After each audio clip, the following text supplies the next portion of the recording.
Mass exodus from high tax states to lower tax states.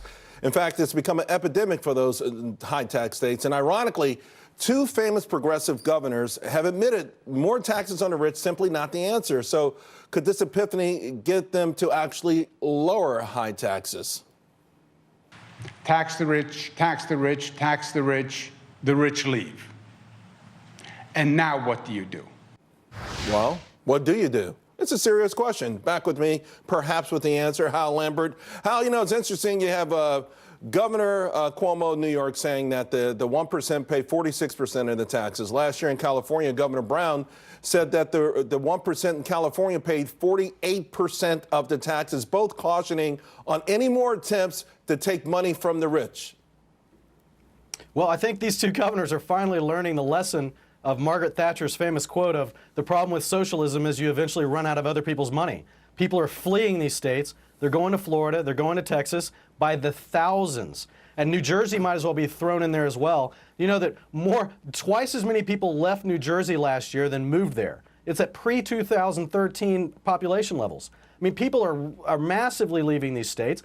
But the problem is it's too late. They've had these policies for years, and they've gone left. They're even going further left. I mean, Cuomo, I don't know if he's going to run for president or not. It looks like he might. He's putting his socialist bona fides out to work, talking about free health care for everybody, including illegals. He just said a few years ago that conservatives were not welcome in the state. I mean, what do you tell when you're telling people they're not welcome in your state? Yeah. And then they leave? What do you expect? Yeah, last week he told another group of people they weren't welcome in the state. You know, here's the thing, though. They both are more or less acknowledging, though, that you can't go back to this particular well.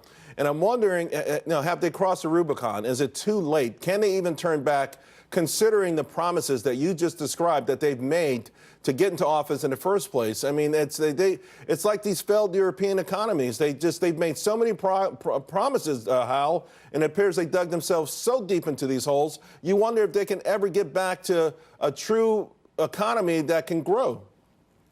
I think it's going to be very difficult. I mean, look who they're electing. Ocasio-Cortez was just elected in that state. I mean, that tells you what the base of the voters are looking at in that state, and they seem to like these policies. And so they're driving people out. I don't know how they turn that ship around. I mean, H&R Block did a study that if you made $10 million in New York and lived in a $10 million home, but did the exact same thing in the state of Florida, you would have $1.2 million less in taxes in Florida than you have in New York. That's a lot of money. And people are not going to sit back and get taxed like that. Democrats are saying, though, this more recent, for instance, New York State, they had a $2 billion shortfall last year. And they're saying it's because of President Trump's tax policies, this SALT situation. And some Republicans in Congress are saying, yeah, that's hurt us as well. Would you like to see the president address that to help provide them with some relief? Or is this sort of the time for these citizens in these states to have a wake-up call? Well, look, those citizens of those states seem to want to vote for higher taxes.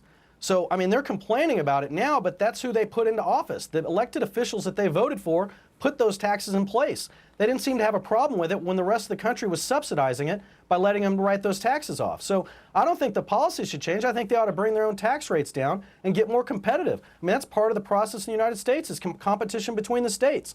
And Texas and Florida are more competitive than California and New York. And that's what you're seeing. And the weather's a little bit better, too. Hal Lambert. And the weather's better. Thanks a lot. Appreciate it, Hal.